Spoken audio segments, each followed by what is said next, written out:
Hey guys, Jared here with Sierra Snow Quilting Vacuums, and I want to tell you guys about the difference between a more modern machine and our older machines.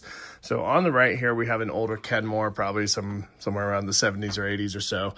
And on the left side, we have a Bernina 570QE. So 570QE is a current machine in the lineup, so we get to see a nice comparison between the two. So on the left hand side here, as I said, is Bernina. You'll see that we have an electronic machine. And on the right hand side, we have our Kenmore, completely mechanical.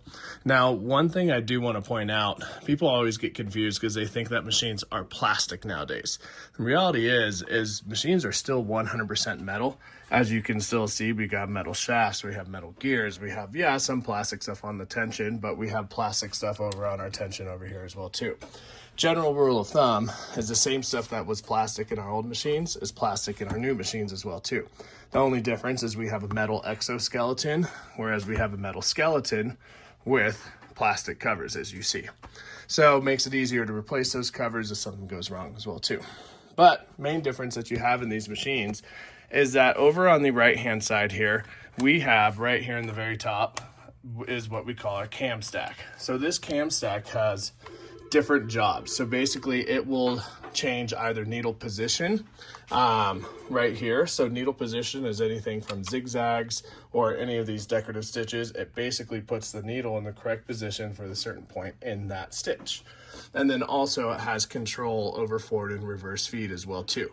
So it will also put, by mechanism down here in the bottom, these cams will change the position of that mechanism to make our reverse go either forward and reverse. And that's all a stitch is a needle position and of course forward and reverse feed. That's it.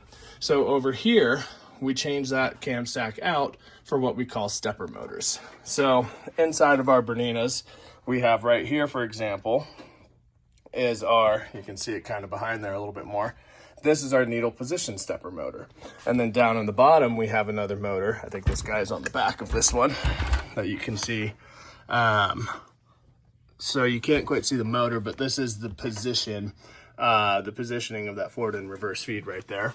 So all that changes in this is instead of our cam stack through linkages changing our needle position, we now have stepper motors that are changing the needle position. And that's really nice because then we can add in thousands of different stitches onto a machine like this because it's just a program. It's just a computerization portion of it.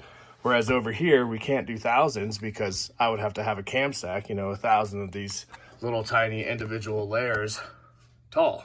So those are your main differences. Both are great. Thanks guys, and stay tuned for the next one.